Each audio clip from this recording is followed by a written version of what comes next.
قرآن کے مقابلے میں کہانیاں لا رہے ہیں. میں اپنی ٹرم میں محدثین کی معیار کی بات ہے، عبارت پڑھو. میں کیوں پڑھوں؟ میں کیوں پڑھوں؟ میری اپنی ٹرم میں علامہ صاحب آپ مجھ سے آپ پلیز خاموش رہیں. آپ ان کے ٹائم میں نے جب کہا نا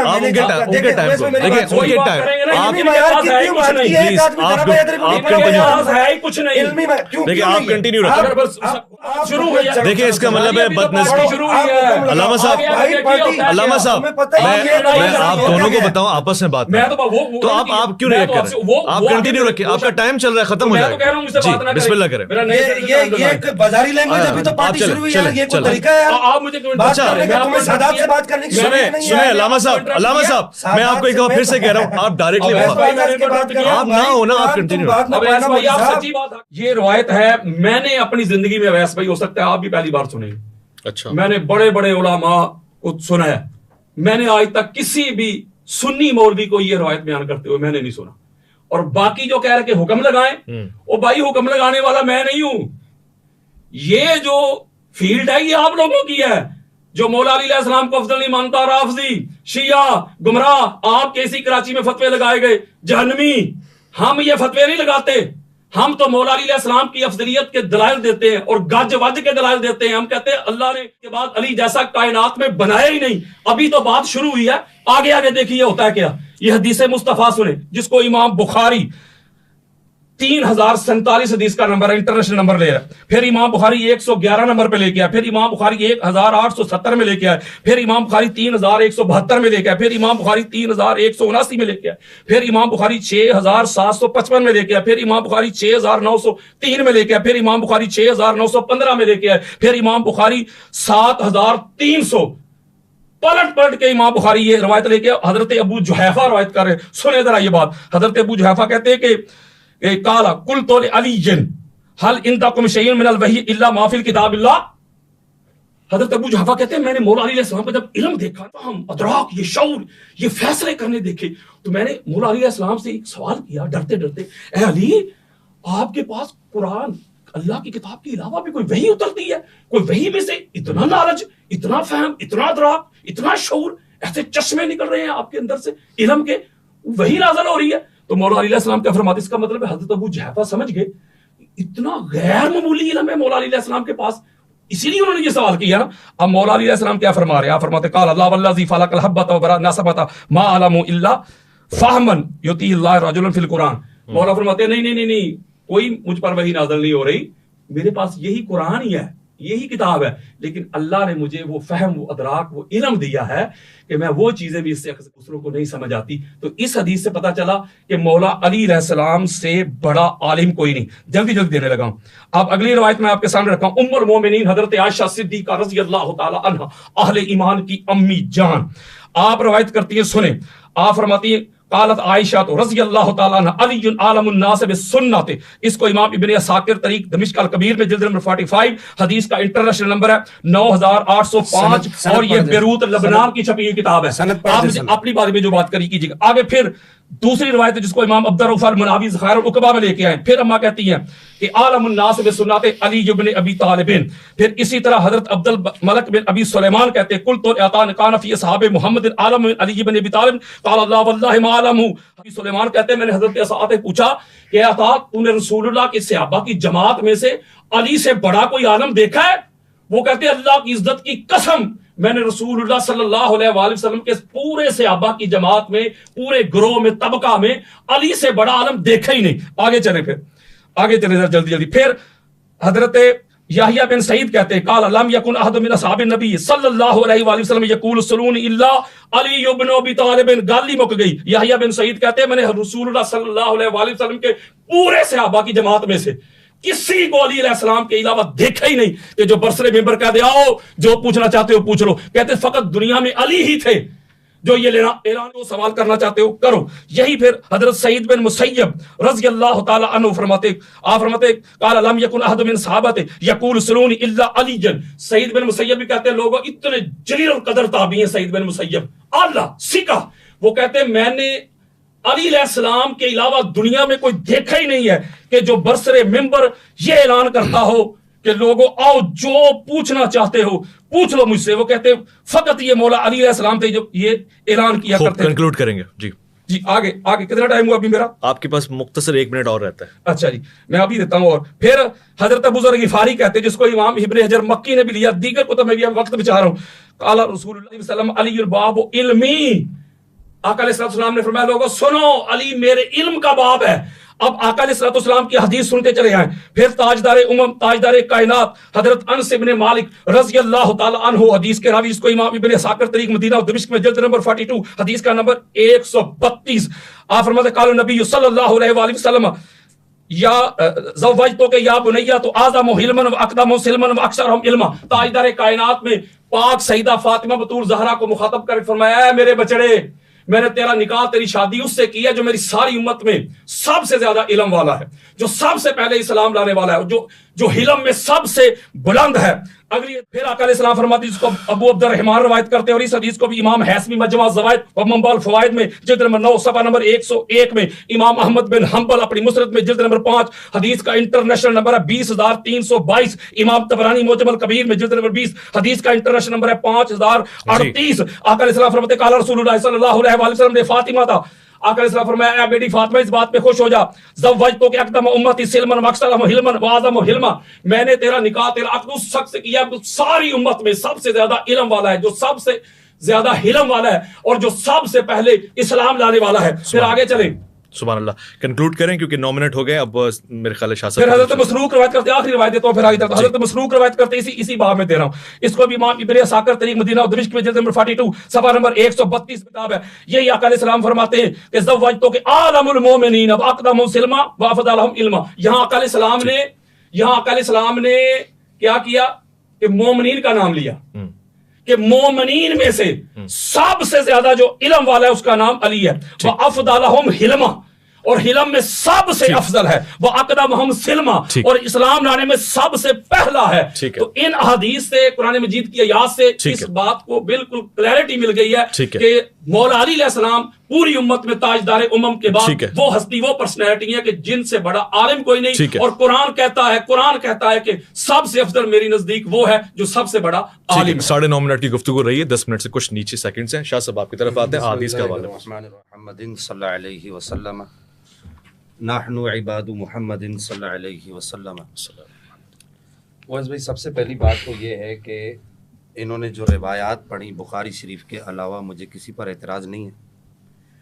جتنی بھی روایات پڑھی انہوں نے بے سند روایت پڑھی, کسی ایک بھی بخاری کے علاوہ اور مسلم کے علاوہ کسی ایک بھی روایت کی سند انہوں نے نہیں پڑھی. آپ یہ اپنے پاس نوٹ کر لیں. ہمارے ہاں اہل سنت کے ہاں ایک یہ مسلمہ قاعدہ ہے کہ بغیر سند کے روایت کو نہیں لیا جاتا. اس کے لیے میں یہ شیخ الاسلام ڈاکٹر محمد طاہر القادری صاحب کی یہ کتاب ہے, اس کی یہ پوری انہوں نے یہ کتاب ہی اسی پر لکھی ہے. دیکھیں فضیلت روایت حدیث اور مقام اسناد. صحیح. اس کے اندر انہوں نے واضح طور پر یہ لکھا ہے کہ لا تنظروا الی الحدیث ولکن انظروا الی الاسناد فَإِن صَحَّ الْإِسْنَادُ وَإِلَّا فَلَا تَغْتَرَّ بِالْحَدِيثِ. کہ آپ فرماتے ہیں کہ یہ نہیں دیکھو کہ حدیث ہے, یہ دیکھو کہ حدیث کی سند کیا ہے. اگر اسناد ٹھیک ہیں نہیں ٹھیک تو پھر وَإِلَّا فَلَا تَغْتَرَّ بِالْحَدِيثِ, پھر اتراؤ نہیں حدیث پر. اسناد جب تک حدیث کی سند درست نہ ہو جائے. یہ پہلی بات. پھر اس کے بعد میں ساتھ ساتھ یہ شیخ الاسلام صاحب کی دوسری باتیں بھی میں عرض کرنا چاہوں گا. میں نے جو پہلی بات عرض کی ہے ابھی تک علامہ صاحب اس کی طرف نہیں آئے. میں سمجھتا ہوں کہ ایک صاحب علم کے لیے یہ بات کافی ہوتی ہے کہ یار قرآن کا انکار ہو رہا ہے, مولا کائنات کی افضلیت کا ایک آدمی قرآن سے ثابت کر رہا ہے اور قرآن کا انکار ہو رہا ہے, تو قرآن کے انکاری پر آپ حکم شرع کیوں نہیں لگا رہے؟ آپ حکم شرع لگائیں نا. قرآن کے انکاری پر کیا حکم لگتا ہے؟ نمبر 2, آپ نے احادیث کے انکاری پر کوئی بھی حکم شرع نہیں لگایا. تیسری جانب جو ہے آپ نمبر 3 یہ کہ میں نے اس کے بعد آپ کو اہل بیت اور صحابہ کا بھی کہا, میں بار بار بات کو نہیں دہرا رہا, لیکن میں ان سے پوچھنا چاہوں گا کہ بھائی ایسے آدمی پر حکم شرع لگاؤ نا. ہمارے ہاں تو بزرگوں نے, ہم تو یہ امام ربانی مجد الفسانی شیخ احمد سرندی نے اپنے مکتوبات کے اندر لکھا ہے سیدی اعلیٰ حضرت نے لکھا ہے، اسی طریقے سے شاہ عبدالعزیز محدث دہلوی نے لکھا ہے، پیر مہدی شاہ صاحب نے اپنے ملفوظات میں فرمایا ہے، پھر اس کے بعد یہ سید احمد کبیر رفاعی رحمہ اللہ نے اپنی اس کتاب کے اندر جو امام الاولیاء انہوں نے فرمایا ہے، پھر اس کے بعد آپ ادھر آ جائیے، میرے پاس یہ دیگر کتب پڑھی ہوئی ہیں، ان سب کتابوں کے اندر یہ کہا گیا ہے کہ بھائی ہم کتاب و سنت کے مفہوم اور اس کی افہام اور تفہیم کو سمجھنے کے لیے بزرگوں کے پابند ہیں. ہم اہل سنت ہیں. اہل سنت جو ہے افہام قرآن اور تفہیم قرآن کے لیے اپنی عقل کے گھوڑے نہیں دوڑاتی. انہوں نے جتنی بھی آیتیں پڑھی، اگر یہ کہتے ہیں کہ اس سے، اگر یہ کہتے ہیں، میں یہ کہہ رہا ہوں اگر یہ کہتے ہیں، ہمارے بزرگوں نے اس سے یہ مفہوم نہیں لیا، نہ محدثین نے، نہ مفسرین نے، نہ متکلمین نے، اتنے بڑے بڑے لوگ گزر گئے، تو پھر پیر مہدی شاہ صاحب رحمہ اللہ پر کیا فتویٰ لگے گا؟ میں یہ پوچھنا چاہ رہا ہوں کہ جن کو نبی پاک نے فرمایا میرا ہے، تو ایسے لوگوں کو بیٹا بنا دیا نبی پاک صلی اللہ تعالیٰ علیہ وسلم نے، جو قرآن کے خلاف عقیدے لوگوں کو بتاتے رہے. پھر ان کو نبی پاک صلی اللہ تعالیٰ علیہ وسلم نے، سید احمد کبیر رفاعی رحمہ اللہ کو نبی پاک نے اپنے مزار سے باہر اپنا دست اقدس نکال کے آپ صلی اللہ تعالیٰ علیہ وسلم نے آپ کو کہا کہ میرا ہاتھ چومو. تو اس وقت حضرت سرکار بغداد بھی وہاں اس مجلس میں موجود تھے، اور کہتے میں نے خود دیکھا. اس کی 3 اسناد ہیں، اور ایک روایت کے مطابق 9 اسناد ہیں، اور ایک سند کے اندر جو ہے وہ سرکار بغداد کا بھی ذکر ہے، اور پھر اس کے بعد اتنے بڑے جو امام جزری ہیں، جو تجوید کے امام ہیں، ان کا بھی ذکر ہے. وہ کہتے ہیں ہم نے خود دیکھا، اور وقت دان نے دیکھا. وہ سب کہتے ہیں کہ ہم نے دیکھا کہ نبی پاک علیہ السلام نے اپنا دست اقدس جو ہے وہ باہر نکالا، اور آپ صلی اللہ تعالیٰ علیہ وسلم نے اپنا دست اقدس باہر نکال کے سید احمد کبیر رفاعی رحمہ اللہ کو دیا اور کہا کہ میرا ہاتھ چومو، میں تمہیں یہ شرف دے رہا ہوں. تو آپ نے نبی پاک صلی اللہ تعالیٰ علیہ وسلم کے دست اقدس کو چوما. آپ نے، یہ آپ کی کتاب ہے المعارف المحمدیہ فی الوظائف الاحمدیہ، اس کے اندر لکھا کہ افضلیت صدیق اکبر اہل سنت کا عقیدہ ہے، اور جو اس عقیدے کو نہیں مانتا اس کے اہل سنت سے کوئی بھی تعلق نہیں ہے. میں یہ کہنا چاہ رہا ہوں کہ یہ بڑے بڑے بزرگ انہوں نے قرآن سے ثابت ہے، تو حضرت صاحب قرآن سے ثابت ہے تو مجھے بتائیے نا پھر اس پر حکم شرعی کیا لگے گا؟ جناب حیدر کرار مولا کائنات مولا حیدر کرار کی افضلیت کا انکاری اگر قرآن سے یہ ثابت ہے تو اس پر حکم شرعی کیوں نہیں لگا رہے آپ؟ نمبر 2 یہ کہ آپ نے جو مدار افضلیت قرآن سے نکالا ہے، آپ یہ بتائیے کہ کیا، نمبر 2 میری دوسری بات، قرآن خود اس کو کہتا ہے کہ یہ مدار افضلیت ہے؟ مجھے یہ لازمی بتائیے گا. میں آپ کو قرآن سے دکھاؤں گا، لیکن میرے پہلے سوالوں کا جواب دیں. میرے سوال کا جواب نہیں دیں گے بات آگے نہیں چلے گی. میں بات کو آگے نہیں بڑھاؤں گا. ہم یہاں پر بیٹھے اہل سنت کے اصولوں پر بات کرنے کے لیے. جب تک آپ اہل سنت کے اصولوں پر میں بات کو آگے نہیں بڑھاؤں گا. پھر اس کے بعد میں یہاں پر آپ سے یہ سوال کرنا چاہوں گا کہ آپ یہ کہتے ہیں کہ یہ باب العقائد میں سے کوئی ایک اہل سنت کا عقیدہ ایسا دکھا دے، کوئی ایک. بڑی ذمہ داری سے بات کر رہا ہوں. مجھے 16 سال ہو گئے قال اللہ قال رسول اللہ پڑھاتے ہوئے، الحمدللہ. وسطانی، تحتانی، فوقانی سب کتب میں نے اول سے لے کے انتہا تک پڑھائی ہیں. لوگ نام سنتے ہیں، ہم نے چاٹی بھی ہیں. میں ان سے اصول پر بات کر رہا ہوں، میں اہل سنت کے اصول پر بات کر رہا ہوں. میں ان سے یہ کہنا چاہ رہا ہوں، جو آخری بات یہاں پر ان سے یہ کرنا چاہ رہا ہوں، اور وہ بات بڑی اہمیت کی حامل ہے کہ مجھے یہ بتائیے کہ نبی پاک صلی اللہ تعالیٰ علیہ وسلم کی امت کے یہ بڑے بڑے مشاہیر اور یہ بڑے بڑے مشائخ جن شیخین کے انکاری پر حکم لگایا ہے، رفض کا حکم لگایا ہے، انہوں نے کہا یہ رافضی ہے، ایسا آدمی رافضی، جس کے اندر سادات بھی شامل ہے، ان سادات کے اوپر آپ کیا حکم لگائیں گے؟ پھر اس کے بعد سب سے بڑھ کر یہاں پر میں یہ بات کرنا چاہوں گا وہ محدثین. آپ نے کہا جی محدثین کے اقوال سے بھی ثابت ہے، یہ میں آپ کو یہاں پر محدثین کے اقوال سے 1 منٹ صرف یہاں پر یہ بات کرنا چاہوں گا. اور میں یہ چاہوں گا، معذرت کے ساتھ میں یہ چاہوں گا، اپنی ٹرم میں یہ تھوڑا سا ٹائم علامہ صاحب کو دینا چاہوں گا کہ میرے کہنے پر علامہ صاحب یہ عبارت میرے کہنے پر پڑھ کے، یہ علامہ صاحب یہ لیجیے گا. نہیں آپ میں آپ کو اپنا ٹائم دے رہا ہوں نا. دیکھیں ربانی صاحب، میں ٹائم دے رہا ہوں آپ پڑھیں گے، آپ پڑھیں گے. میں علامہ صاحب سے پڑھانا چاہوں گا. آپ محدثین پر حکم شرعی کیا لگے گا؟ تو میں دوں گا نا آپ کو. ان محدثین پر ابھی تک آپ نے حکم شرعی بیان نہیں کی. یہ کیسا دعویٰ یار؟ پہلے دعوے میں کہا کہ ثابت ہے، پھر کہا کہ یہ سنیت ہے. بھائی قرآن کی آیتوں پر بعد میں بات کریں گے. قرآن ہمارے گھر میں اترا ہے،